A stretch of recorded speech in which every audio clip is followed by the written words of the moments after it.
നമസ്കാരം. ഒരു കത്ത് KPCCയെ വേട്ടയാടുകയാണ്. ജീവനൊടുക്കും മുൻപ് NM വിജയൻ എഴുതിയ കത്ത് ആരെയെല്ലാമാണ് പ്രതിക്കൂട്ടിൽ നിർത്തുന്നത്? കത്ത് കണ്ടെന്ന് K സുധാകരൻ പറയുന്നു. ഊരു ചുറ്റലായതുകൊണ്ട് വായിച്ചില്ലെന്നും. കത്തിലെ അവ്യക്തതയായിരുന്നു സതീശന് തടസ്സം. കത്ത് കുടുംബം പുറത്തുവിട്ടത് നിവൃത്തികേടുകൊണ്ട്, അല്ലെങ്കിൽ കോടികളുടെ ബാധ്യത കൊടുത്തു തീർക്കേണ്ടി വരും എന്ന പേടികൊണ്ട്. എന്നാൽ ആ കുടുംബത്തെയും സംശയ നിഴലിൽ നിർത്തുകയാണ് നേതാക്കൾ. അങ്ങനെയെങ്കിൽ NM വിജയന്റെ കുടുംബത്തിന് KPCC വെച്ച സമിതിയിൽ നിന്ന് നീതി കിട്ടുമോ? സംശയമാണ്. CPM-ഉം വയനാട് കോൺഗ്രസിനെ വലയ്ക്കുന്ന വിവാദത്തിൽ നോട്ടമിട്ട് നീക്കം നടത്തുന്നു. അതിന് കുടുംബവും കരുവാകുന്നുണ്ടോ? എന്തായാലും കത്ത് കത്തുമ്പോൾ ആർക്കെല്ലാം പൊള്ളും? ഈ വിഷയമാണ് സ്പെഷ്യൽ എഡിഷൻ ചർച്ച ചെയ്യുന്നത്. കത്തിൽ പ്രതിക്കൂട്ടിലോ?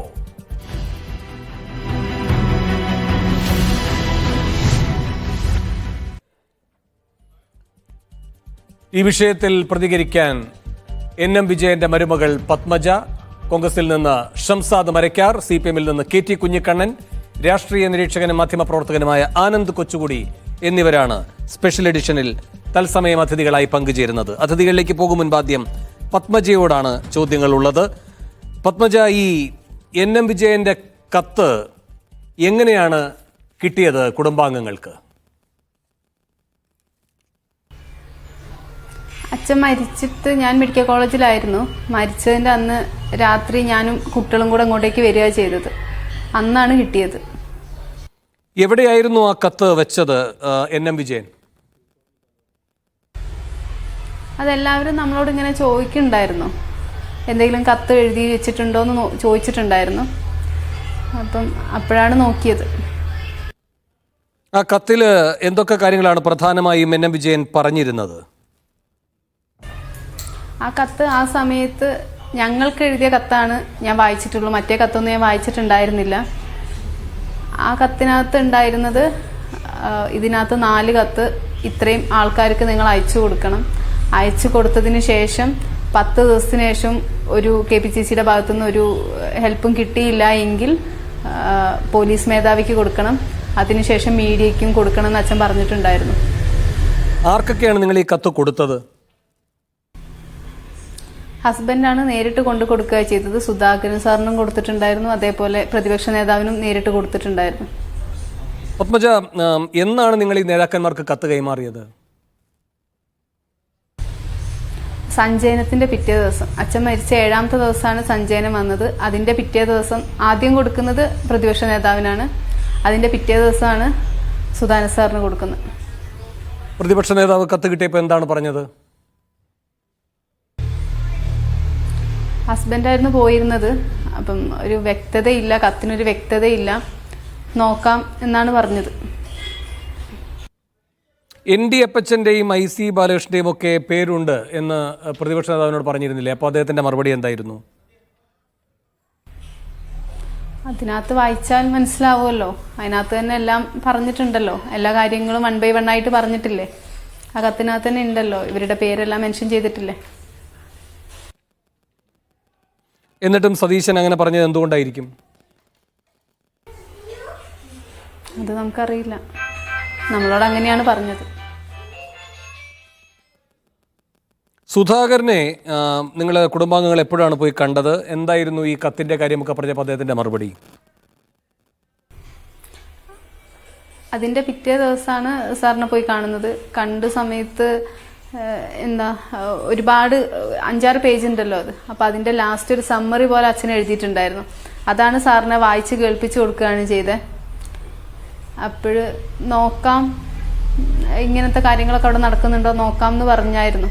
ഹെൽപ്പ് ചെയ്യാന്നുള്ള രീതിക്ക് തന്നെ നമ്മളോടന്ന് സംസാരിച്ചത്. അതുപോലെ തന്നെ ND അപ്പച്ചനോടും IC ബാലകൃഷ്ണനോടും ഒക്കെ നിങ്ങൾ കണ്ടിട്ട് സംസാരിക്കുകയുണ്ടായല്ലോ, ഈ കത്ത് കാണിക്കുകയൊക്കെ ചെയ്തിട്ട്. അപ്പോൾ എന്താണ് അവർ സംസാരിച്ചത്? സഞ്ചയനത്തിന്റെ അന്ന് ആദ്യം കാണിക്കുന്നത് MLA-നെയും അതിനുശേഷം ND അപ്പച്ചനെയാണ് കാണിക്കുന്നത്. അത് അവർക്ക് വായിച്ച് കേൾപ്പിച്ചു കൊടുക്കുക ചെയ്തത്. അവർക്ക് ലെറ്റർ കൊടുത്തിട്ടുണ്ടായിരുന്നില്ല. അവരെന്താ പറഞ്ഞത്? അവരും ആദ്യം MLA നമ്മളടുത്ത് പറഞ്ഞത് ഇങ്ങനെ വായിക്കുന്നതിന് മുന്നേ നമ്മളോട് കുറേ കാര്യങ്ങൾ ഇങ്ങനെ പറഞ്ഞിട്ടുണ്ടായിരുന്നു. അവർക്ക് പെട്ടെന്നൊരു തീരുമാനം എടുക്കാൻ പറ്റില്ല, വിശദീകരണ യോഗമുണ്ട്. അതിന് മുന്നേ ഞാനിങ്ങനെ അച്ഛന് കുറച്ച് ബാധ്യതകളുണ്ട് എന്നുള്ള രീതിക്ക് സംസാരിച്ചിട്ടുണ്ടായിരുന്നു, കത്ത് കൊടുക്കുന്നതിന് മുന്നേ തന്നെ.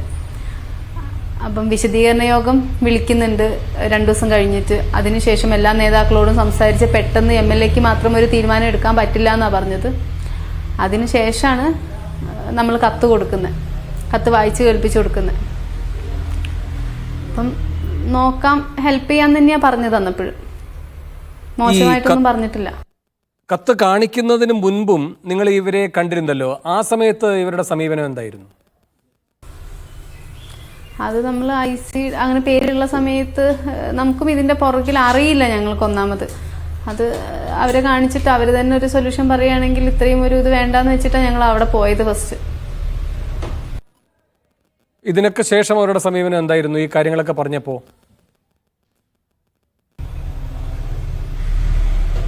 അതിനുശേഷം ഞങ്ങൾ വിളിക്കൊന്നും പറഞ്ഞിട്ടൊന്നും ഉണ്ടായിരുന്നില്ല.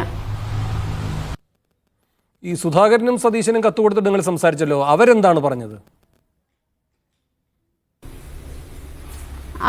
ആരും കോണ്ടാക്ട് ചെയ്തിട്ടുണ്ടായിരുന്നില്ല. ഈ കത്ത് പുറത്തുവിടാൻ തീരുമാനിച്ചത് എന്തുകൊണ്ടായിരുന്നു? അത് അച്ഛൻ പറഞ്ഞതുപോലെ ചെയ്തു. അച്ഛൻ പറഞ്ഞിട്ടുണ്ടായിരുന്നല്ലോ 10 ദിവസം കഴിഞ്ഞ് ഒരു ഇതും വന്നിട്ടില്ല എങ്കിൽ നിങ്ങൾ മീഡിയന് മുന്നിലും പോലീസ് മേധാവിക്കും ഇത് കൊടുക്കണമെന്ന് പറഞ്ഞിട്ടുണ്ടായിരുന്നു. അതുകൊണ്ടാണ് ഞങ്ങളത് പുറത്തു വിട്ടത്. കാരണം ഇത്രയും വലിയൊരു ബാധ്യത ഞങ്ങളെ കൊണ്ട് താങ്ങാൻ പറ്റാവുന്നതിലും അധികമാണ്. ഈ കത്ത് പുറത്തു വന്നു കഴിഞ്ഞപ്പോൾ നേതാക്കന്മാരുടെ സമീപനത്തിൽ എന്തെങ്കിലും മാറ്റമുണ്ടായോ? എന്താ നിങ്ങളുടെ ഒരു തോന്നല്? ഭയങ്കര വിഷമം തോന്നി. കാരണം ആദ്യം ഈ കത്ത് കണ്ടില്ല എന്ന് പറഞ്ഞു, പിന്നെ പറഞ്ഞു കത്തിന് എന്താ ഭീഷണിപ്പെടുത്തി എന്ന് പറഞ്ഞു. അച്ഛന് വേണ്ടി സംസാരിക്കാൻ ആരും ഇല്ലാത്ത പോലെ തോന്നി. കാരണം ഇപ്പം ആ ഒരു ന്യൂസ് ചാനലൊക്കെ തന്നെ വരുന്നത് ഒരു കോൺഗ്രസ്സുകാരും അച്ഛനെ സപ്പോർട്ട് ചെയ്യാത്ത പോലെയാണ് നമുക്ക് ഫീൽ ചെയ്തിട്ടുള്ളത്. KPCC ഇപ്പോൾ ഒരു സമിതിയെ വെച്ചിട്ടുള്ള കാര്യം നിങ്ങൾക്കറിയാമല്ലോ. ആ സമിതി അന്വേഷിക്കും കാര്യങ്ങളെന്നൊക്കെയാണ് പറഞ്ഞത്. അതിൽ പ്രതീക്ഷയുണ്ടോ? ഇപ്പം ഒരു പ്രതീക്ഷയില്ല, നമുക്കൊരു പ്രതീക്ഷയില്ല, ഇതുവരെ ഇല്ല, ഒരു പ്രതീക്ഷയില്ല. കാരണം അച്ഛൻ എഴുതിയതല്ല ആ കത്ത് എന്ന് പറയുമ്പം അതിൽ കൂടുതൽ എന്താ? അച്ഛൻ സ്വന്തം അച്ഛൻ്റെ കൈപ്പടയിൽ എഴുതിയതാണല്ലോ അത്. ഞങ്ങൾ ഇത്രയും ദിവസം അത് വെച്ചത് അച്ഛനോട് ഒരു വാക്കിനെ മാനിച്ചുകൊണ്ടാണ് നമ്മളത് പുറത്തു പോലും വിടാണ്ടിരുന്നത്. അതിപ്പം പറയുന്നത് അച്ഛൻ്റെ ലെറ്റർ അല്ല എന്നാണ് അവർ പറയുന്നത്. അച്ഛൻ എഴുതിയ കത്തല്ല എന്ന് ആരാണ് സംശയിക്കുന്നത്? രമേശ് ചെന്നിത്തല പറഞ്ഞിട്ടുണ്ടായിരുന്നല്ലോ ഇന്നലെ. ശരി, ഈ അച്ഛൻ്റെ ബാധ്യതകളെ പറ്റി എന്താണ് കുടുംബാംഗങ്ങൾ എന്ന നിലയിൽ നിങ്ങൾക്കറിയാമായിരുന്ന കാര്യങ്ങൾ? ഇത്രയും വലിയ ബാധ്യത അച്ഛനുണ്ടായിരുന്നു ഞങ്ങൾക്ക് അറിയണ്ടായിരുന്നില്ല. ഇത് ഭയങ്കര വലിയൊരു തുകയായി മാറിയിട്ടുണ്ടല്ലോ. ലാസ്റ്റ് സമയങ്ങളിൽ വീടുകളിൽ ഇങ്ങനെ ആളുകൾ വരികയും സംസാരിക്കുകയൊക്കെ ചെയ്യുന്ന സമയത്ത് നമ്മൾ ചോദിച്ചപ്പോഴും അച്ഛൻ പറഞ്ഞത് അത് റെഡിയാവും തന്നെയാണ് പറഞ്ഞത്. 12 വർഷമൊക്കെ പഴക്കമുള്ള കാര്യങ്ങളാണ്, ബാധ്യതയാണ്. അപ്പോഴൊന്നും നിങ്ങൾക്ക് അതേപ്പറ്റി ഒന്നും അറിയില്ലായിരുന്നു എന്നാണോ? അവന് സുഖമില്ലായിരുന്നു. അവനൊരു ആക്സിഡൻ്റ് ഒക്കെ പറ്റിയതിന് ശേഷം അവൻ എപ്പോഴും അച്ഛൻ്റെ കൂടെ തന്നെയായിരുന്നു. അവർ കഴിഞ്ഞ മാർച്ച് മാസം മുതൽ വീട്ടിൽ തന്നെയായിരുന്നു. അപ്പം അവനൊരാൾ ഞങ്ങളത് അറിഞ്ഞിട്ടുണ്ടായിരുന്നില്ല. കാരണം ഞങ്ങൾക്ക് എഴുതിയ പേഴ്സണൽ ലെറ്ററിൽ തന്നെ അച്ഛൻ കൂടെ ഞങ്ങളോട് 3 എണ്ണമാണ് ഞങ്ങളോട് ക്ലിയർ ചെയ്യാൻ പറഞ്ഞത്. പിന്നെ അതിൽ തന്നെ പറഞ്ഞിട്ടുണ്ട് ചെക്കിൻ്റെ ഒന്നും ഒരു ബാധ്യതയും ഏറ്റെടുക്കരുതെന്നും പറഞ്ഞിട്ടുണ്ടായിരുന്നു. ഈ അദ്ദേഹം മരിക്കുക മാത്രമല്ല മകനും ജീവൻ ഒടുക്കുകയായിരുന്നു. ഈ മകനും കൂടെ മരിക്കുന്ന ഒരു സാഹചര്യം എന്തായിരുന്നു? അവന് സുഖമില്ലായിരുന്നു. അവനൊരു ആക്സിഡൻ്റ് ഒക്കെ പറ്റിയതിന് ശേഷം അവൻ എപ്പോഴും അച്ഛൻ്റെ കൂടെ തന്നെയായിരുന്നു. അവർ കഴിഞ്ഞ മാർച്ച് മാസം മുതൽ വീട്ടിൽ തന്നെയായിരുന്നു. അപ്പം അവനൊരാളെ ഡിപ്പെൻഡ് ചെയ്യാണ്ട് നിൽക്കാൻ പറ്റുണ്ടായിരുന്നില്ല. അതുകൊണ്ടായിരിക്കണം. മകന്റെ ജോലി പോയ കാര്യവും ഈ NM വിജയനെ വിഷമിപ്പിച്ചിരുന്നു. ആ ജോലി പോയ സാഹചര്യം എന്തായിരുന്നു? അവന് 7 വർഷം ഇവിടെ അർബൻ ബാങ്കിൻ്റെ ഈവനിംഗ് ബ്രാഞ്ചിൽ ജോലി എടുത്തിട്ടുണ്ടായിരുന്നു. ആ ജോലി നഷ്ടപ്പെട്ടിട്ട് കുറച്ചായി. അതിനുശേഷം അവൻ ഉച്ചവരെ അച്ഛൻ്റെ മെഡിക്കൽ ഷോപ്പ് പോയിരിക്കും. പിന്നെ മെഡിക്കൽ ഷോപ്പും കുറച്ചായിട്ട് ഇപ്പോൾ തുറക്കുന്നില്ല. അപ്പോൾ 2 പേരും ഇവിടെ തന്നെയായിരുന്നു. മകന്റെ ജോലി പോയി, ആ ജോലി മറ്റൊരാൾക്ക് കിട്ടുകയും ചെയ്തു. അതേപ്പറ്റി എന്തൊക്കെയാണ് നിങ്ങൾക്ക് അറിയുന്ന കാര്യങ്ങൾ? അതെ, അത് അച്ഛൻ്റെ ഈ കത്തിലാണ് നമ്മൾ ഇതിനെപ്പറ്റി കൂടുതൽ മനസ്സിലാക്കുന്നത്. 7 വർഷം ഇങ്ങനെ ദിവസവേതനാടിസ്ഥാനത്തിൽ നിന്നിട്ട് എന്താണ് ദിവസം 200 രൂപ എങ്ങാനും ഇത്രയും കാലം നിന്നിട്ട് പെട്ടെന്ന് അവൻ്റെ ജോലി പോക്കി. ആ സമയത്തും അച്ഛൻ DCC ട്രഷറായിരുന്നു. അത് നമ്മുടെ MLA-ൻ്റെ അറിവോട് കൂടിയാണ് ആ ജോലി നഷ്ടമായത്. MLA അറിയുന്ന ഒരാളെ നിയമിച്ചു എന്ന് ഒക്കെ അതിനകത്ത് പറയുന്നുണ്ട് അച്ഛൻ്റെ കത്തിനകത്ത്. IC ബാലകൃഷ്ണനെതിരെ പല പരാമർശങ്ങളുണ്ട്. ND അപ്പച്ചൻ എന്താണ് നിങ്ങളോട് പറഞ്ഞത് ഈ കാര്യങ്ങളൊക്കെ സംസാരിച്ചപ്പോൾ? ND അപ്പച്ചനും ആദ്യം അറിയില്ല, ഇത്രയും ബാധ്യത ഉള്ളതൊന്നും അറിയില്ല, ഞങ്ങളോടൊന്നും പറഞ്ഞിട്ടുണ്ടായിരുന്നില്ല എന്നാ പറഞ്ഞത്. അതിനുശേഷം കത്ത് വായിച്ച സമയത്ത് ഹെൽപ്പ് ചെയ്യാം എന്ന് പറഞ്ഞിട്ടുണ്ടായിരുന്നു. ഈ ND അപ്പച്ചന്റെ കാലത്തല്ല ഈ കാര്യങ്ങളൊക്കെ നടന്നത്, അങ്ങനെയൊക്കെയുള്ള ചില ന്യായീകരണങ്ങൾ അദ്ദേഹം പറഞ്ഞിരുന്നില്ലേ? അതെ, അത് ഞങ്ങളോട് അന്ന് പോയ സമയത്ത് പറഞ്ഞിട്ടുണ്ടായിരുന്നു. ഞാൻ ഇത്രയും കാലമായിട്ടേ ഉള്ളൂ വന്നിട്ട്, അപ്പം ഈ പ്രശ്നങ്ങളൊന്നും എനിക്ക് അറിയില്ല എന്നൊക്കെ പൊതുവിൽ സംസാരിച്ചതിന് ശേഷമാണ് ഞങ്ങൾ കത്തൊക്കെ വായിച്ചു കൊടുത്തത്. കത്തൊക്കെ വായിച്ചതിന് ശേഷം അപ്പച്ചൻ പറഞ്ഞത് വിഷമിക്കണ്ട, പറ്റുന്നതെല്ലാം വിശദീകരണ യോഗത്തിൽ എല്ലാ നേതാക്കന്മാരും വരുന്നുണ്ട്, എന്നിട്ട് കൂടിയാലോചിച്ച് പറ്റുന്നത് പോലെ ചെയ്തു തരാമെന്നും പറഞ്ഞിട്ടുണ്ടായിരുന്നു.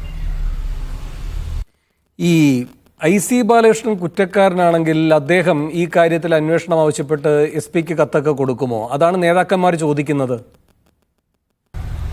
എനിക്കറിയില്ല, അതിനെ പറ്റിയിട്ടൊന്നും ഞാനെന്ത് പറയാനാ. ശരി, ഈ പാർട്ടി ഇപ്പോൾ ഒരു സമിതിയെ വെച്ചിട്ടുണ്ടല്ലോ, അവർ വന്ന് ഈ കാര്യങ്ങളൊക്കെ പരിശോധിച്ച് അതിന്റെ ഭാഗമായി നിങ്ങളുടെ ബാധ്യതയൊക്കെ മാറുമെന്ന പ്രതീക്ഷയുണ്ടോ? അച്ഛൻ പേഴ്സണലായിട്ട് എടുത്ത കടത്തിൻ്റെത് ഞാൻ നേരത്തെ പറഞ്ഞല്ലോ, നമുക്ക് എഴുതിയ കത്തിനകത്ത് അച്ഛൻ പേഴ്സണലായിട്ട് എടുത്ത കടത്തിൻ്റെത് 3 കടത്തിൻ്റെ കാര്യമാണ് അച്ഛൻ പറയുന്നത്. അതാണ് ഞങ്ങളോട് വീട്ടാനും പറഞ്ഞിട്ടുള്ളത്. എത്രയും പെട്ടെന്ന് കൊടുക്കണമെന്ന് പറഞ്ഞിട്ടുണ്ടായിരുന്നു. പിന്നെ മറ്റേത് എന്തിനാണ് അച്ഛൻ എടുത്തത് എന്നുള്ളത് അച്ഛൻ അണ്ടർലൈൻ ചെയ്ത് പറഞ്ഞിട്ടുള്ള കാര്യമാണ്. IC ബാലകൃഷ്ണൻ ഇങ്ങനെ NM വിജയനെ പറ്റിക്കുക, അങ്ങനെ ഒരു തട്ടിപ്പ് നടത്തുന്ന ആളാണ് എന്ന് നിങ്ങൾക്ക് തോന്നിയിട്ടുണ്ടോ?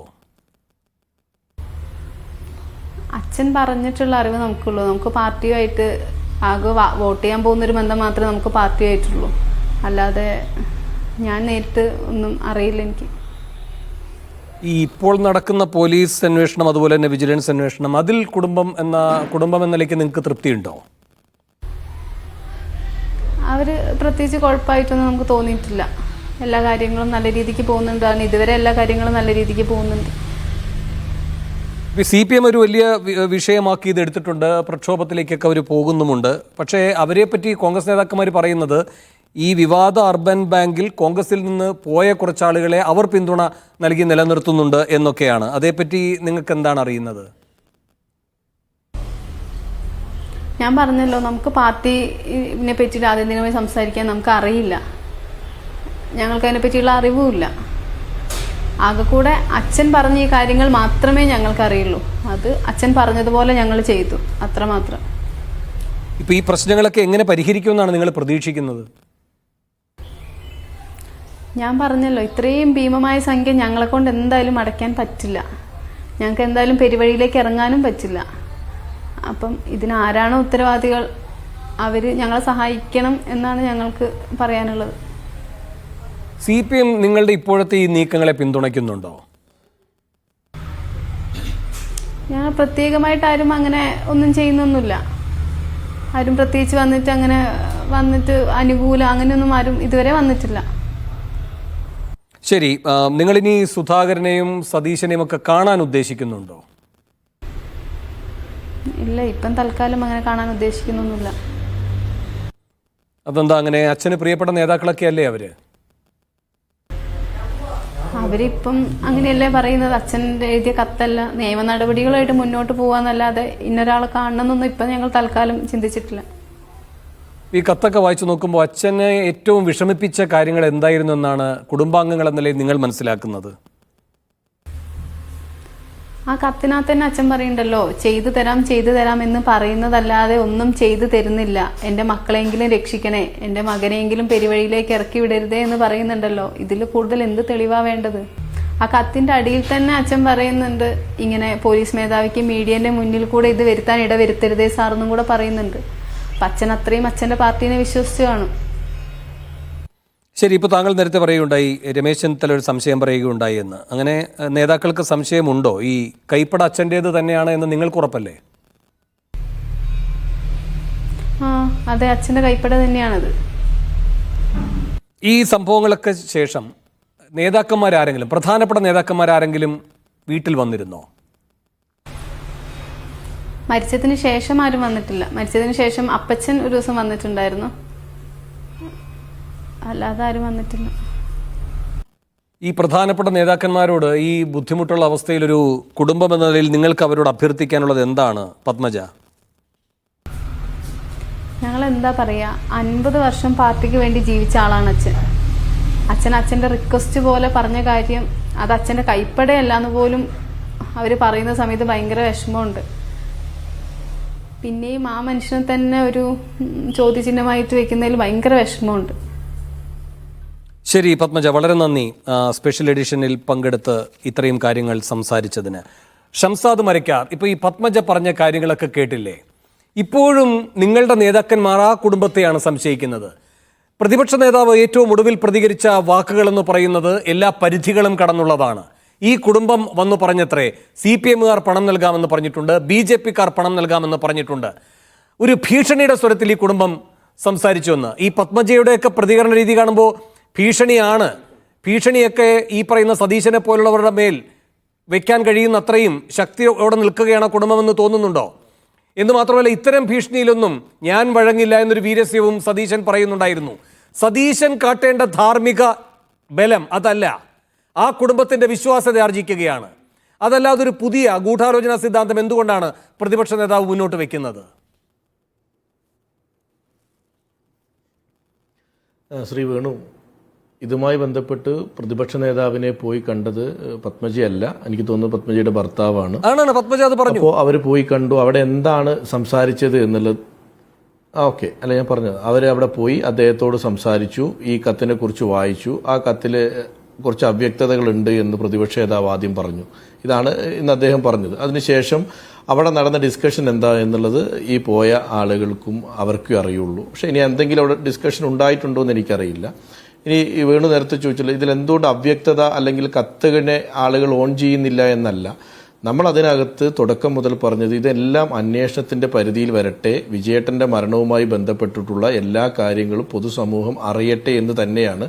അത് കോൺഗ്രസിന്റെയും IC ബാലകൃഷ്ണൻ അതുമായി ബന്ധപ്പെട്ട് എന്റെ ചോദ്യം ഇതാണ്, എന്തുകൊണ്ട് CPM-നെയും BJP-യെയും നിങ്ങൾ ഈ നിർണായക ഘട്ടത്തിൽ കളത്തിലിറക്കുന്നു? ഇന്നലെ വരെ മിണ്ടിയിട്ടില്ല.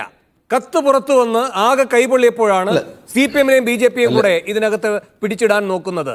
എന്നിട്ട് ഈ നിസ്സഹായരായി നിൽക്കുന്ന കുടുംബത്തിന്റെ തലയിലേക്കാണ് അതെല്ലാം വെക്കുന്നത്. ഇപ്പൊ CPM ഇതിനോട് പ്രതികരിച്ചോ? BJP-ക്കാർ ഇതിനോട് പ്രതികരിച്ചോ? ഒരു കുടുംബത്തിന്റെ നിസ്സഹായതയെ രാഷ്ട്രീയ കണ്ണോടെ മുതലെടുക്കുന്നത് NM വിജയനോട്, ഈ NM വിജയൻ പറഞ്ഞത് സത്യമാണെങ്കിൽ IC ബാലകൃഷ്ണനും അപ്പച്ചനും ഒക്കെ ചെയ്തതിനേക്കാൾ വലിയ ചതിയാണ്. കാരണം അവരൊക്കെ NM വിജയൻ ജീവിച്ചിരിക്കുമ്പോൾ ചെയ്ത ചതിയാണെങ്കിൽ മരണാനന്തരം ചതിക്കുന്നതിന്റെ ബഹുമതി അർഹിക്കുന്നത് അങ്ങയുടെ പ്രതിപക്ഷ നേതാവിനാണ്. അല്ല ശ്രീ വേണു, ഒരു കാര്യം, ഈ കത്ത് ആദ്യം കത്ത് കയ്യിൽ കിട്ടുകയും കത്തുമായി ഇവർ പോകുന്നത് ശ്രീ IC ബാലകൃഷ്ണന്റെ വീട്ടിലേക്കാണ്. അവിടെ വെച്ച് ഈ കത്തിനെ കുറിച്ച് അവർ ഡിസ്കഷൻ നടത്തിയിട്ടുണ്ട്, അതിന്റെ ബാധ്യതകളെ കുറിച്ച് സംസാരിച്ചിട്ടുണ്ട്. IC ബാലകൃഷ്ണൻ ഒറ്റയ്ക്കൊരു തീരുമാനം എടുക്കാൻ കഴിയില്ല എന്ന് പറയുന്നുണ്ട്. പിന്നീട് അവർ പോകുന്നത് ജില്ലാ കോൺഗ്രസ് കമ്മിറ്റി അധ്യക്ഷന്റെ വീട്ടിലേക്കാണ്. ആ അധ്യക്ഷന്റെ വീട്ടിലും അവർ സംസാരിച്ചിട്ടുണ്ട്. ഇതിനിടയിൽ അവർ തന്നെ IC ബാലകൃഷ്ണനോട് പറയുന്നുണ്ട് പ്രതിപക്ഷ നേതാവിനെ കാണാൻ പോകാവുന്ന ഡേറ്റ് കിട്ടിയിട്ടുണ്ട്, അവർ കാണാൻ പോവുക എന്ന് പറയുന്നുണ്ട്. അങ്ങോട്ട് പോകുന്നു. കേരള പ്രദേശ് കോൺഗ്രസ് കമ്മിറ്റിയുടെ പ്രസിഡന്റിനെ കാണണമെന്ന് പറയുകയും അദ്ദേഹം അവിടെ വെച്ച് തന്നെ വിളിച്ച് കോഴിക്കോട് വെച്ച് കാണാൻ സൗകര്യമാക്കുന്നു. അന്ന് അവർക്ക് പറ്റില്ല, അതുകൊണ്ട് കണ്ണൂരിലെ വീട്ടിൽ വെച്ച് കാണാനുള്ള സൗകര്യം ഏർപ്പാടാക്കിയിട്ടുണ്ട്. അങ്ങനെയാണ് അവർ പ്രതിപക്ഷ നേതാവിനെയും KPCC പ്രസിഡന്റിനെയും കാണുന്നത്. ഈ കത്ത് അവരുടെ കയ്യിലുണ്ട് എന്നും ഈ കത്ത് കോൺഗ്രസിനെ അല്ലെങ്കിൽ ഇതിനകത്ത് ആരോപണ വിധേയരായ ആളുകളെ വലിയ രീതിയിൽ ബാധിക്കുന്നതാണ് എങ്കിലും അവിടെ വെച്ച് ഈ കത്ത് പുറത്തു വരാത്ത രീതിയിലുള്ള ഇടപെടലുകളല്ലേ ശ്രീ വേണു കോൺഗ്രസ്സുകാരെ നടത്തുക? കാരണം ആരെങ്കിലും ഇതിനകത്ത് കത്ത് വന്ന് വലിയ കുഴപ്പമുണ്ടെങ്കിൽ ഇത് പുറത്തു വരാതിരിക്കാനായിരുന്നു. അങ്ങനെ ഒരു ശ്രമവും കോൺഗ്രസിന്റെ ഭാഗത്ത് ഉണ്ടായിട്ടില്ല. ഇവർക്ക് KPCC പ്രസിഡന്റിനെ കാണണമെന്ന് പറഞ്ഞു, അതിനുള്ള സൗകര്യം ചെയ്തു കൊടുത്തു, അവരവിടെ പോയി ഈ കത്ത്. പക്ഷെ അവിടെ നടന്ന സംസാരം എന്ന് പറയുന്നത് ഇവർ തമ്മിലുള്ളതാണ്, നമുക്കറിയില്ല. IC ഇവർ കണ്ടു. ഇവരുടെ കത്തിൽ, വിജയേട്ടൻ എഴുതിയ കത്തിൽ ഏറ്റവും കൂടുതൽ ആരോപണമുള്ളത് ശ്രീ ND അപ്പച്ചന്റെയും ശ്രീ IC ബാലകൃഷ്ണന്റെ പേരിലാണെങ്കിൽ അവരുടെ വീടുകളിൽ പോയി ഇതിനെക്കുറിച്ച് ഡിസ്കഷൻസ് നടത്തിയിട്ടുണ്ട്.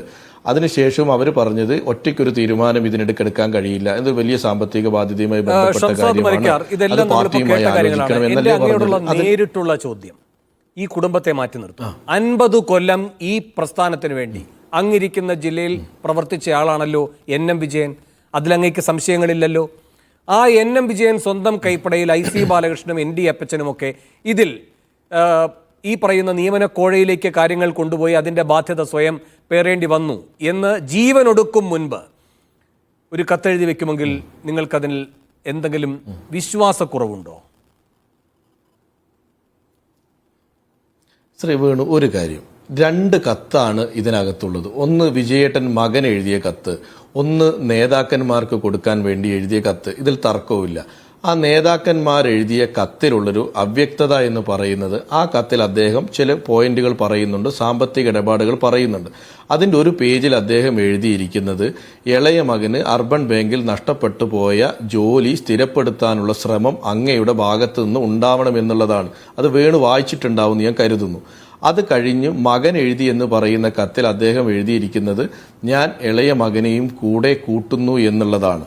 ഇത് ഒരു അവ്യക്തത വേണുവിന് തോന്നുന്നുണ്ടെങ്കിൽ വേണുവിനെ ചർച്ച ചെയ്യാം. അതായത് അദ്ദേഹം മരിക്കാൻ തീരുമാനിക്കുമ്പോൾ ഇളയ മകനോടൊപ്പം മരിക്കാൻ തീരുമാനിച്ച് എഴുതിയ കത്തിൽ തന്നെ അദ്ദേഹം കൂട്ടുന്നു എന്നും, എന്നാൽ തൊട്ടപ്പുറത്തുള്ള കത്തിൽ ഇളയ മകനെ അർബൻ ബാങ്കിലുള്ള ജോലി സ്ഥിരപ്പെടുത്തുന്നതിന് വേണ്ടി അങ്ങയുടെ ഭാഗത്തുനിന്ന് ഇടപെടൽ ഉണ്ടാവണമെന്നും എഴുതും. അതൊരു അവ്യക്തതയാണല്ലോ വേണു. അങ്ങനെയുള്ള സംശയങ്ങളായിരിക്കാം പ്രതിപക്ഷ നേതാവ് ചോദിച്ചത്. ഞങ്ങൾ ഇത് വിജയേട്ടന്റെ മരണത്തെക്കുറിച്ച് ഞങ്ങൾക്കും അറിയണം, പക്ഷേ ഇത് അഡമന്റായി ഈ അർബൻ ബാങ്കിലെ കാര്യങ്ങൾ മാത്രമാണ് ഇതിന്റെ പുറകിൽ എന്ന് പറയുന്നത്, CPM പറയുന്നതിന് അങ്ങനെ നമ്മൾ അനുസരിക്കേണ്ട കാര്യമില്ല. പോലീസ് അന്വേഷിക്കട്ടെ, പിണറായി വിജയന്റെ പോലീസാണ്, ഞങ്ങൾക്കൊരു കാര്യവശാലും അതിനകത്ത് ഇടപെടാൻ കഴിയില്ല. ഞങ്ങളും അന്വേഷണം ആവശ്യപ്പെട്ടു. എല്ലാവരും ഇതിനകത്ത് ഇനി സഹകരിക്കട്ടെ.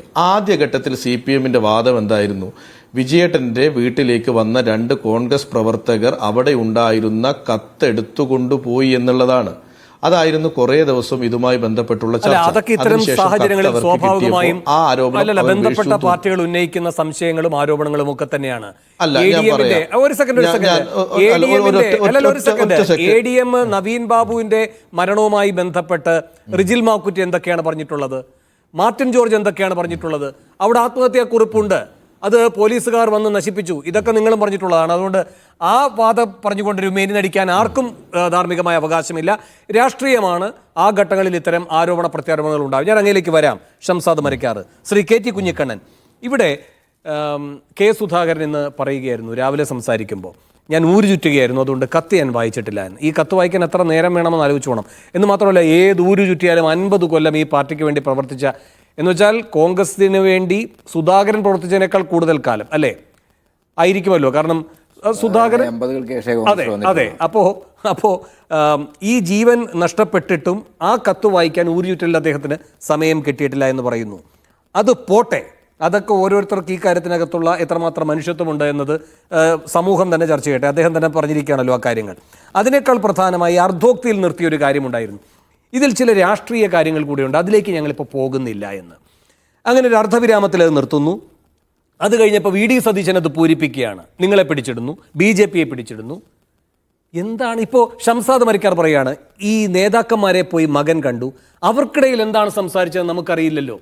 പൊതുപ്രവർത്തകരല്ലേ, എന്താണ് സംസാരിച്ചതെന്ന് അറിയേണ്ടതുണ്ട്, പറയേണ്ട ബാധ്യത ആ പൊതുപ്രവർത്തകർക്കുണ്ട്. എന്തുകൊണ്ടാണ് ഇങ്ങനൊരു മനഃപൂർവ്വമായൊരു നിഗൂഢത എല്ലായിടവും ഇവർ ബാക്കി വയ്ക്കുന്നത്? ആ നിഗൂഢതയ്ക്ക് ഒറ്റ അർത്ഥമേ ഉള്ളൂ. കോൺഗ്രസിൻ്റെ നേതൃത്വം അറിഞ്ഞുകൊണ്ട് അവർക്ക് ഭരണമുള്ള, അവരുടെ ബോർഡുകളുള്ള എല്ലാ സഹകരണ ബാങ്കുകളിലും ഇതിന് സമാനമായ നിയമനക്കോഴകൾ കാലാകാലമായി നടക്കുന്നതാണ്. ഈ ഷംസാദ് മരക്കാരനെന്ന് ഓർമ്മ ഉണ്ടാവണമെന്നില്ല. 90കൾ കേരളം ചർച്ച ചെയ്ത ഏറ്റവും വലിയ കുംഭകോണം എന്താ? കാസർഗോഡ്, പത്തനംതിട്ട ജില്ലാ ബാങ്കുകൾ അഴിമതിയാണ്. ഭീകര അഴിമതി. അന്ന് 5 ലക്ഷം രൂപയൊക്കെ പ്യൂൺ പോസ്റ്റിന് കോൺഗ്രസ് നേതാക്കൾ വാങ്ങിച്ചു. ഭീകരമായ അഴിമതി. അന്ന് വളരെ ശക്തമായി സഹകരണ രംഗത്ത് ഒരു പ്രധാന പ്രസ്ഥാനം CPM തന്നെയാണല്ലോ. അപ്പോൾ CPM ഉൾപ്പെടെയുള്ള പാർട്ടികൾ ഈ സഹകരണ ബാങ്കുകളുടെ നിയമനം PSCക്ക് വിടണം, പ്രത്യേകിച്ച് ജില്ലാ ബാങ്കുകളുടെ നിയമനമെങ്കിലും PSCക്ക് വിടണമെന്ന ആവശ്യം ഉന്നയിച്ചു. അതുമായി ബന്ധപ്പെട്ട് ഈ ഷംസാദ് മരക്കാർ പറയട്ടെ, കേരളത്തിലെ കാസർഗോഡ് ജില്ലയിലെയും പത്തനംതിട്ട ജില്ലയിലെയും KPCC നേതൃത്വത്തിലുള്ള നേതാക്കന്മാർക്കെതിരായിട്ടാണ് ആരോപണം ഉയർത്തുന്നത്.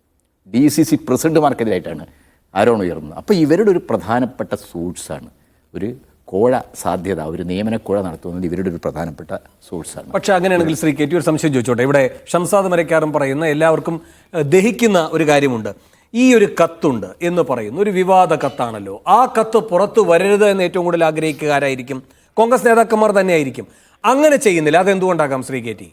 അല്ല, അതിൻ്റെ സാങ്കേതികമായ ഒരു കാര്യം മാത്രമാണത്. അവർക്ക് ഈ പ്രശ്നം കൈകാര്യം ചെയ്യുന്നതിൽ ഒരുപാട് അബദ്ധം പറ്റിയിട്ടുണ്ട്. ഈ കുടുംബത്തിനൊന്നും ചെയ്യാൻ പറ്റില്ല, ഇത് പുറത്തു വരില്ല, ഇവർ നിസ്സഹായരാണെന്ന് അവർ ചിന്തിച്ചു. കാരണം KPCC പ്രസിഡന്റിനും പ്രതിപക്ഷ നേതാവിലൊക്കെ IC ബാലകൃഷ്ണന് വലിയ സ്വാധീനമുണ്ട് എന്ന് മാത്രമല്ല, മിസ്റ്റർ രമേശ് ചെന്നിത്തല ഇന്നലെ പറഞ്ഞ എന്താണ്, IC യെക്കുറിച്ചൊന്നും അങ്ങനെ ചിന്തിക്കാൻ പറ്റില്ല.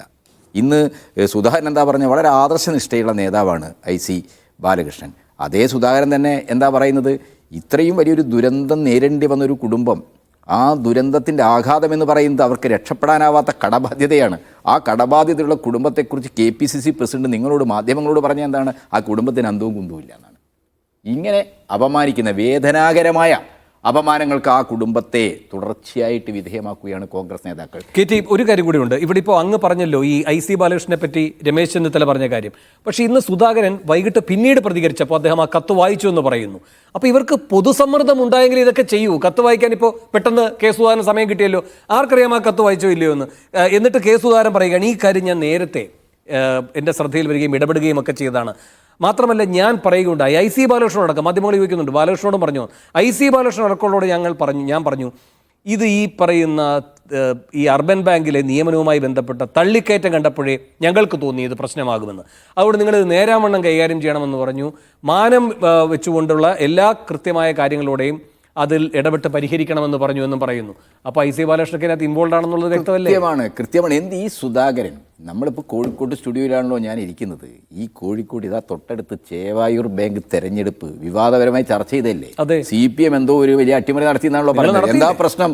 DCC ബിൽഡിങ്ങിന് വേണ്ടി മിസ്റ്റർ പ്രശാന്ത്, അവിടുത്തെ പ്രസിഡന്റ്, ഭരണസമിതിയുടെ പ്രസിഡന്റ്, കൃത്യമായി ഇത്ര തുക ഉണ്ടാക്കി. എങ്ങനെയാണ് ഉണ്ടാക്കേണ്ടത്? അവിടെ വരുന്ന LDC ഉൾപ്പെടെയുള്ള നിരവധി പോസ്റ്റുകൾക്ക്, 3-4 വർഷം കഴിഞ്ഞ് വരുന്ന പോസ്റ്റുകൾക്ക് ഇപ്പം തന്നെ മുൻകൂറായി പണം വാങ്ങിക്കണം. തരാൻ ആളുണ്ട് കേരളത്തിലെ മധ്യവർഗം അങ്ങനെയാണ്, പണം കൊടുക്കാൻ തയ്യാറാണ്.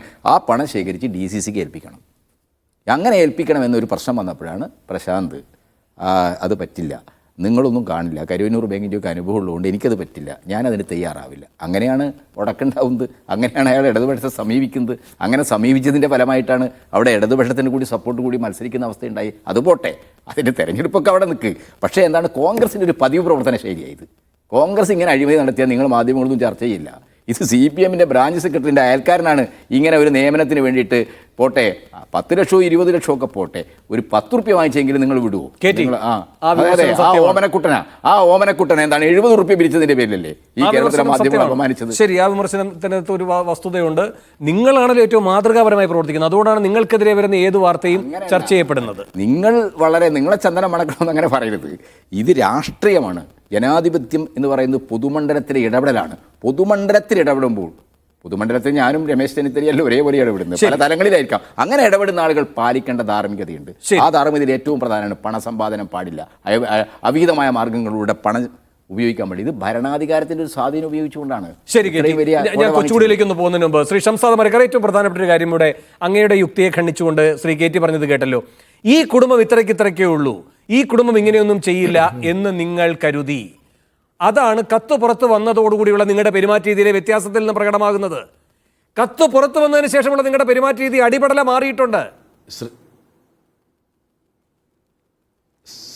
ശ്രീ വേണു, ഈ കത്ത് പുറത്ത് വരുന്നത് നമ്മൾ കത്തിലെ കണ്ടന്റ് അറിയാതെ വരുമ്പോഴല്ലേ പ്രശ്നമുള്ളൂ. ഈ കത്തിലെ കണ്ടന്റ് ഇവർ IC ബാലകൃഷ്ണൻ ചർച്ച ചെയ്തതാണ്, ND അപ്പച്ചനുമായി ചർച്ച ചെയ്തതാണ്. ഇനി പ്രതിപക്ഷ നേതാവിനെ കണ്ടു, പ്രതിപക്ഷ നേതാവിന് ഇതിന്റെ കണ്ടന്റ് അറിയാലോ, കണ്ടന്റ് അറിഞ്ഞല്ലോ. കണ്ടന്റ് അറിഞ്ഞു കഴിഞ്ഞാൽ പെട്ടെന്ന് ഇടപെട്ട് ഇത് പുറത്തു വരാതിരിക്കാൻ ശ്രമിക്കാലോ.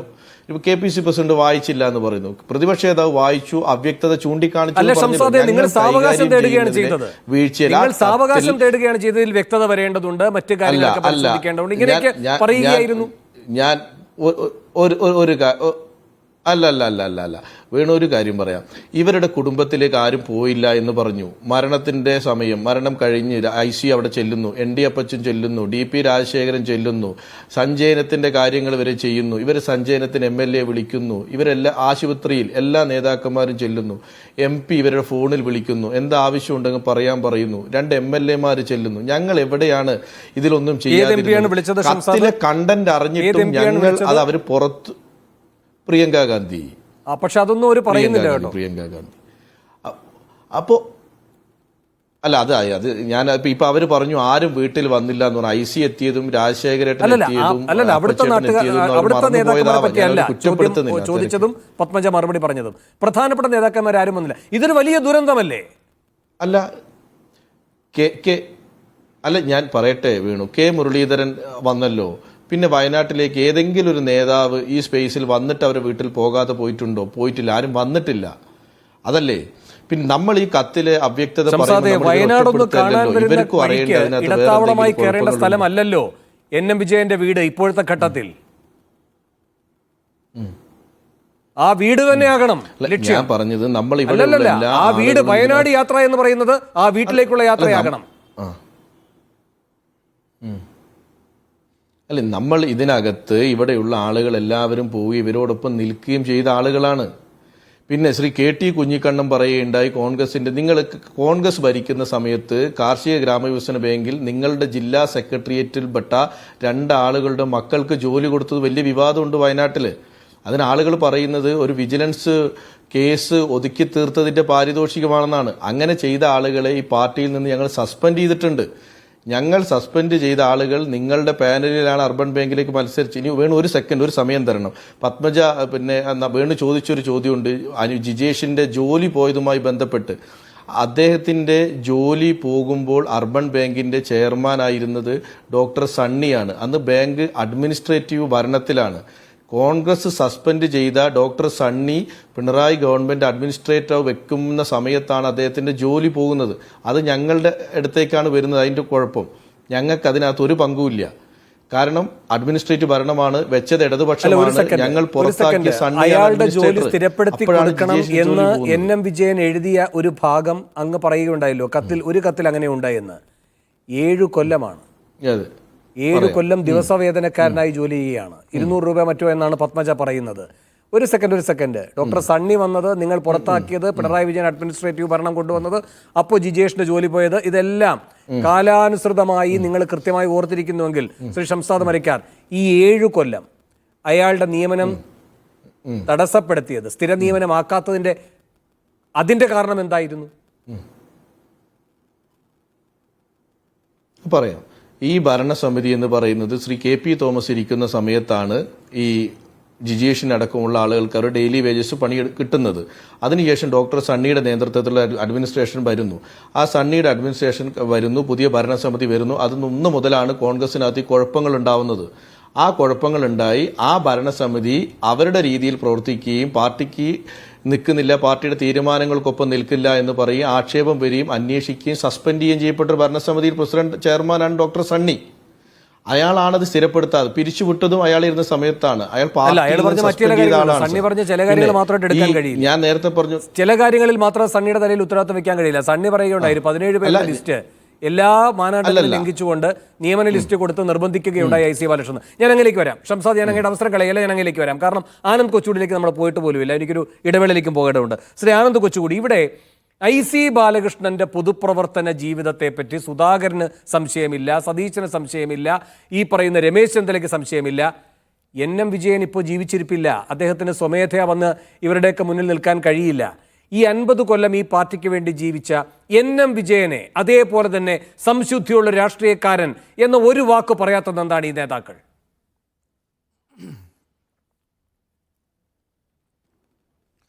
അല്ല, ഈ കോൺഗ്രസിൻ്റെ ഇന്നലത്തെയും ഇന്നത്തെയും വന്ന പ്രതികരണങ്ങൾ വെച്ച് നോക്കുമ്പോൾ ഇവർ ഇത്രയും ദിവസം ഈ നവീൻ ബാബുവിൻ്റെ കേസ് പറഞ്ഞ് CPM-നെതിരെ പറഞ്ഞ കാര്യങ്ങളെല്ലാം ഇതെല്ലാം ഇവർക്ക് നേരെ തിരിഞ്ഞ് കൊഞ്ഞനം കുത്തുകയാണ്. ഇത് കോൺഗ്രസിൻ്റെ നേതാക്കൾ ഇത്രയും CPM-കാരുടെ അത്രയും പോലും മനുഷ്യത്വം ഇല്ലാത്ത രീതിയിൽ ഇങ്ങനെ സംസാരിക്കുന്നത്. ഇപ്പോൾ ഇവിടെ ഇരിക്കുന്ന ശ്രീ മരക്കാർ പറയുന്ന കാര്യം അദ്ദേഹം നേരിട്ട് അങ്ങനെ പറയുന്നില്ല, പക്ഷെ അദ്ദേഹം പറയുന്നത് എന്താണ്, അദ്ദേഹം പറയുന്നത് ഈ പേഴ്സണലായിട്ടുള്ള കത്തിൽ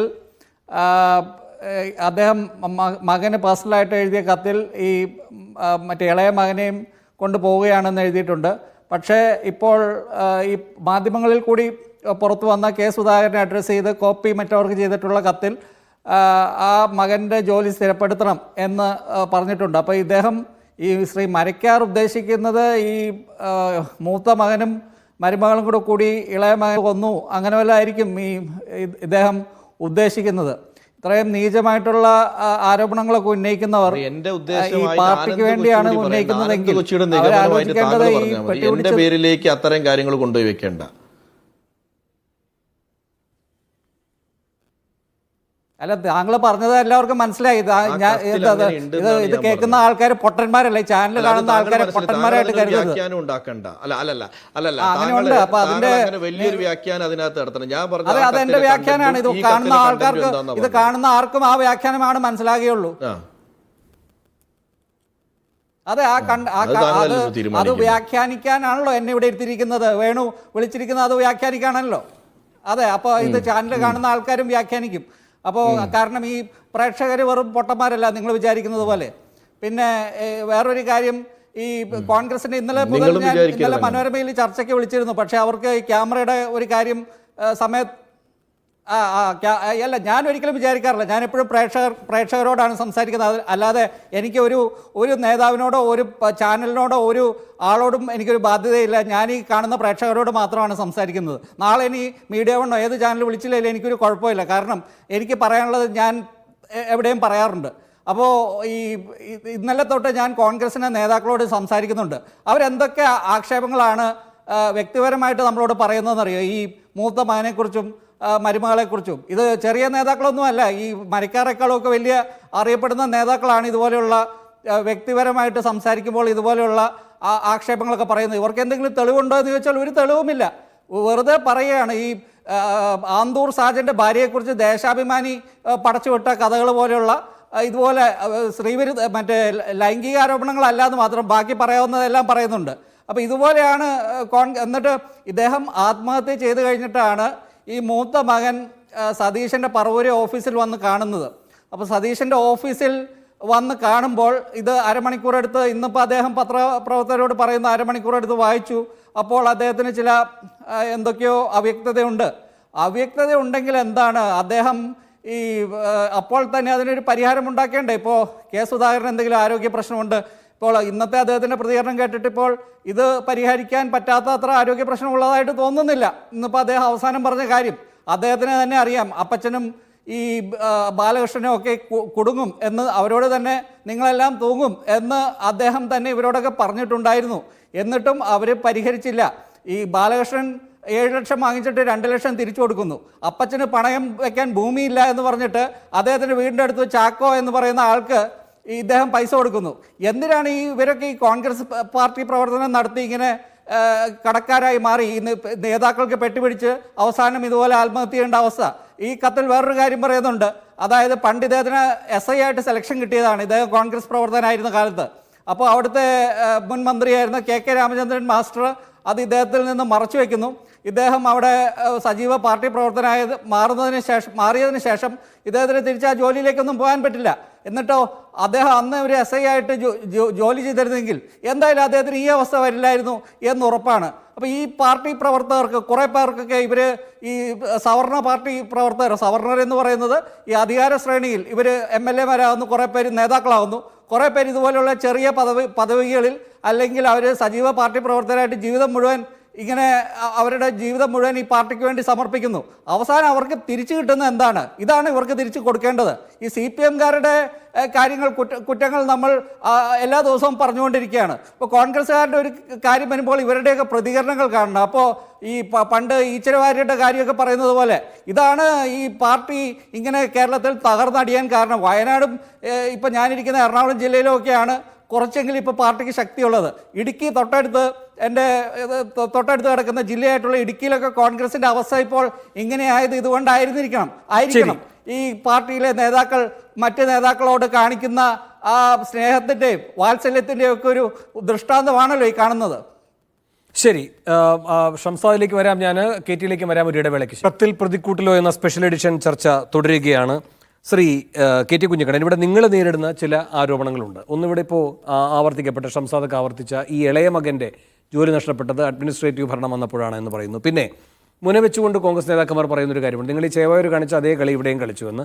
അതായത് ഈ NM വിജയൻ ഉൾപ്പെടെ ഉള്ളവരെ ബുദ്ധിമുട്ടിച്ച് ഇടപാടുകൾ നടത്തിയിട്ടുള്ള ആളുകൾ കുറച്ചുപേർ കോൺഗ്രസിൽ നിന്ന് പോയപ്പോൾ അവരെ പിന്തുണച്ചുകൊണ്ട് ആ അർബൻ ബാങ്കിന്റെ ഭരണം നിലനിർത്തുന്നതിനുള്ള കളികളിൽ നിങ്ങൾ ഏർപ്പെട്ടു എന്നാണ്. അല്ല, അത്തരം ആരോപണങ്ങൾക്കൊന്നും ഒരു പ്രസക്തിയുമില്ല. ഇത് ഇപ്പോഴൊന്നും തുടങ്ങിയല്ലോ. ഈ BJP ഇരുന്നത് അത് NM വിജയൻ്റെ കത്ത് തന്നെ പറയുന്നുണ്ട്. BJP ആയിരുന്നു ഈ അർബൻ ബാങ്കിൻ്റെ ഭരണസമിതി. അത് പിടിച്ചെടുക്കാൻ വേണ്ടി വലിയ രീതിയിൽ പണമിറക്കി. അതിനുവേണ്ടിയാണ് പാർട്ടി നേതൃത്വം പറഞ്ഞിട്ട് ഞാൻ 32 ലക്ഷം, അതിൻ്റെ ഫൈനാൻസ് ചുമതല ഉണ്ടായിരുന്ന, അഡ്മിനിസ്ട്രേറ്റീവ് ചുമതലയുള്ള ആളെന്ന് നിനക്ക് 32 ലക്ഷം രൂപ ഞാൻ ലോൺ എടുത്തത്. അപ്പോൾ അദ്ദേഹത്തോട് ഇത് പറഞ്ഞതാരാ? ലോൺ എടുത്ത് പൈസ ഇറക്കി ലക്ഷക്കണക്കിന് രൂപ ഇറക്കി ഒരു അർബൻ ബാങ്ക് തിരഞ്ഞെടുപ്പിൽ ലക്ഷക്കണക്കിന് റുപ്യാണ് എന്തിനു വേണ്ടിയാണ് പൈസ ഇറക്കിയത്? അപ്പോൾ ഇവർക്കിതൊരു നല്ല കറവ പശുവായിരുന്നു. ഇവർ പണം ഉണ്ടാക്കാൻ ഈ അധികാരം ഉപയോഗിച്ച് പണം പക്ഷേ കെ ടി ഒരാളെ തന്നെ തുടർച്ചയായി ദുർബലനാക്കി അയാളുടെ തലയിൽ തന്നെ ബാധ്യതകൾ ഏൽപ്പിക്കുന്ന അങ്ങനെ ഒരു രീതിയുണ്ടോ ഒരു അഴിമതിക്ക്? അല്ല, ഇപ്പോൾ പുറത്തു വന്നതാണ് എന്ന് പറഞ്ഞാൽ ഇയാൾ ശുദ്ധഗതിക്കാരനായ രാഷ്ട്രീയ പ്രവർത്തകനായിരിക്കും. അപ്പോൾ അതിൻ്റെ ഉത്തരവാദിത്തങ്ങളൊക്കെ ഏറ്റെടുത്തു. അയാളുടെ ശുദ്ധഗതിയാണ് കാണിക്കുന്നത്. അയാൾ ഇവിടെ ഗുരുവായൂരപ്പൻ കോളേജിൽ ആ കത്ത് പറയുന്നത് ഈ സുജനപാലിനൊപ്പം പഠിച്ചതാണ്. സുജനപാൽ നമുക്ക് വ്യക്തിപരമായി വളരെ ബന്ധമുള്ളതാണ്. അപ്പോൾ ആ ഒരു ജനറേഷനിൽപ്പെട്ട ആളാണ്. അവർ വ്യക്തിപരമായിട്ട് അങ്ങനെ അഴിമതിയുള്ള ആൾക്കാരല്ല. എന്ന് മാത്രമല്ല, ഇയാളെ SI സെലക്ഷൻ ലിസ്റ്റിൽ വന്നിട്ട് ഇയാളുടെ കേഡർ, ഇയാളൊരു പ്രവർത്തകൻ എന്നുള്ളവർക്ക് ഇയാൾ ഗുണം കൊണ്ടായിരിക്കുമല്ലോ രാമേന്ദ്രൻ മാഷ് ഇടപെട്ട് ഇയാളെ പാർട്ടിയിൽ തന്നെ നിർത്തിയത്. അത് അയാളെന്താണ് ഒരു ദോഷമായിട്ട് രാമേന്ദ്രൻ മാഷ് അയാളോട് തെറ്റി. ഞാൻ കോൺഗ്രസ്സുകാരനായിട്ടാണ് നിലനിർത്തിയത് രാമേന്ദ്രൻ മാഷാന്നാണ് ആ കത്ത് പറഞ്ഞിരിക്കുന്നത്. അപ്പോൾ ഇയാൾ, ഞാൻ മനസ്സിലാക്കിയെടുത്തോളം ശുദ്ധഗതിക്കാരനായിരിക്കും. ഇയാളുടെ കുടുംബത്തിൻ്റെ അവസ്ഥ കണ്ടില്ലേ? പത്മജ, അയാളുടെ മരുമകൾ, അവരൊക്കെ സംസാരിക്കുന്നത് അങ്ങനെ ഒരു പണവും രാഷ്ട്രീയവും അധികാരമൊക്കെ ഉപയോഗിച്ച് ഒരു കുടുംബത്തിൽ അങ്ങ് സംസാരിക്കുന്ന പോലെയുണ്ട്. വളരെ സാധാരണ ഒരാളെ പോലെയല്ല അവർ സംസാരിക്കുന്നത്. അവർക്ക് അധികാരത്തിൻ്റെയോ ഏതെങ്കിലും രീതിയിൽ പണത്തിൻ്റെയോ ഒന്നുമില്ല. ഞങ്ങൾക്കിത് പറ്റില്ല.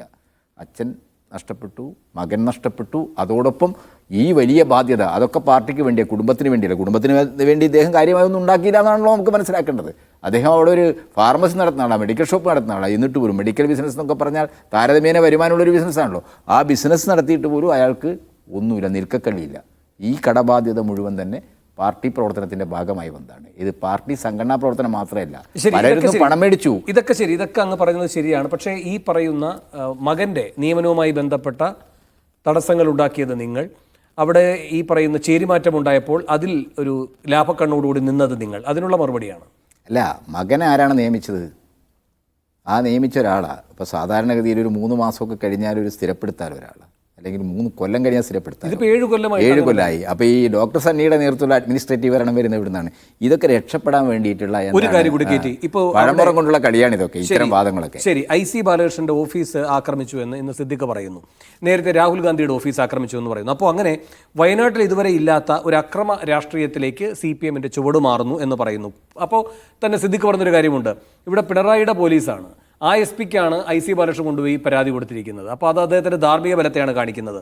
നിങ്ങൾക്കും അറിയാം പോലീസിൻ്റെ അന്വേഷണം നടക്കുന്നു, വിജിലൻസിൻ്റെ അന്വേഷണം നടക്കുന്നു. അതിന് മുൻപ് തന്നെ IC ബാലകൃഷ്ണൻ രാജിവെക്കണം, അതിന് മുമ്പ് തന്നെ IC ബാലകൃഷ്ണനെ പൊതുവേദികളിലൊന്നും വരാൻ അനുവദിക്കില്ല, അയാളുടെ ഓഫീസ് തകർക്കും എന്ന രാഷ്ട്രീയം എന്ത് രാഷ്ട്രീയമാണ്? അല്ല, ഇത് നിസ്സാരമായൊരു കാര്യമല്ല. നവീൻ ബാബുവിനൊരു ആത്മഹത്യാക്കുറിപ്പ് പോലും ഉണ്ടായിരുന്നില്ല. അത് നിങ്ങൾ മനസ്സിലാക്കണം. PP ദിവ്യയുടെ വീട്ടിൽ എന്തൊക്കെ കാര്യങ്ങളാണ് അവർ ചെയ്തു കൂട്ടിയത്, എന്തൊക്കെ രീതിയിലുള്ള ഭീഷണിയാണ് ഉയർത്തിയത്. ഇപ്പോൾ ഒരാളുടെ ആത്മഹത്യാക്കുറിപ്പിൽ എൻ്റെ ആത്മഹത്യക്ക് ഉത്തരവാദി ഇന്ന ആളാണെന്ന് പറഞ്ഞാൽ അയാൾ ഔദ്യോഗിക സ്ഥാനത്തിരിക്കുന്നതാണെങ്കിൽ അപ്പം രാജിവെക്കണം. അന്വേഷണവും മറ്റൊക്കെ വേറെ വശം. ഇത് രാഷ്ട്രീയത്തിലെ ധാർമ്മികതയുടെ പ്രശ്നമാണ്. ആ ധാർമ്മിക ഉത്തരവാദിത്തം ഏറ്റെടുക്കാതെ ഈ പാവപ്പെട്ട മുകേഷിന്റെ വിഷയത്തിൽ MLA എന്ന് പറയുന്ന സ്ഥാനം രാജിവെക്കാൻ കഴിയില്ല, കാരണം കുറ്റവിമുക്തനാണെങ്കിൽ MLA സ്ഥാനം തിരിച്ചു കൊടുക്കാൻ കഴിയില്ല. മുകേഷിനെതിരായിട്ട് ഉയർന്നു വന്ന ആരോപണത്തിന്റെ സ്വഭാവവും അത് ആരോപണത്തിന്റെ സ്വഭാവവും ഇത് എന്താണ് വളരെ പ്രത്യക്ഷമായി തന്നെ 2 ജീവനുകൾ നഷ്ടപ്പെട്ടിരിക്കുകയാണ്. അതൊരു കൊലപാതകത്തിന്, ഇത് ആത്മഹത്യ എന്ന് പറയാം, ഇത് കൊലപാതകത്തിന് സമാനമായ ഒന്നാണ്. ആ വിഷയം ഗൗരവമുള്ളത് തന്നെയാണ്, അതിന്റെ സ്വഭാവം ഗൗരവമുള്ളതാണെന്നത് അംഗീകരിക്കുന്നു. ശ്രീ ഷംസാദ് മരക്കാർ, അങ്ങയുടെ മറുപടി. മാത്രമല്ല ഒരു കാര്യം കൂടി ഷംസാദ് അങ്ങ് മറുപടി പറയുമ്പോൾ ഒരു കാര്യം കൂടി ചുരുക്കി പറയണം, കാരണം എനിക്ക് ആനന്ദ് കൊച്ചുടിക്ക് ഒരു അവസരം കൂടെ കൊടുക്കണമെന്നുണ്ട്, സമയവും കുറവാണ്. ഒറ്റ കാര്യം കൂടി, ഇതിപ്പോ ഈ ഇദ്ദേഹം ഇല്ല, NM വിജയൻ ഇല്ല, അപ്പൊ ആ കത്ത് കൊടുത്തതിന്റെ ഓരോ വാക്കുകളും അതിലെ അക്ഷരങ്ങളും അതിൽ പറയുന്ന കാര്യങ്ങളുടെയൊക്കെ യുക്തിഭദ്രത നിങ്ങൾ പരിശോധിച്ച് പോവുകയാണ്. ശരി, 2021 ഇതുപോലെ തന്നെയുള്ളൊരു അന്വേഷണമൊക്കെ ഉണ്ടായതാണല്ലോ. അപ്പോൾ ഇതൊക്കെ നിങ്ങളുടെ ശ്രദ്ധയിലുണ്ടായിരുന്ന കാര്യങ്ങളാണ്. ഈ ഒരു കത്തിലെ ഏതോ ഒരു വാചകത്തിലെ അവ്യക്തതയിൽ മാത്രം പിടിച്ചു തൂങ്ങിക്കൊണ്ട് നിന്നാൽ രക്ഷപ്പെടാൻ കഴിയുന്നതല്ല ഈ വിഷയം. വേണു, ഇത് ഏതെങ്കിലും ഒരു വാക്കിൽ തൂങ്ങി രക്ഷപ്പെടുന്നതല്ല.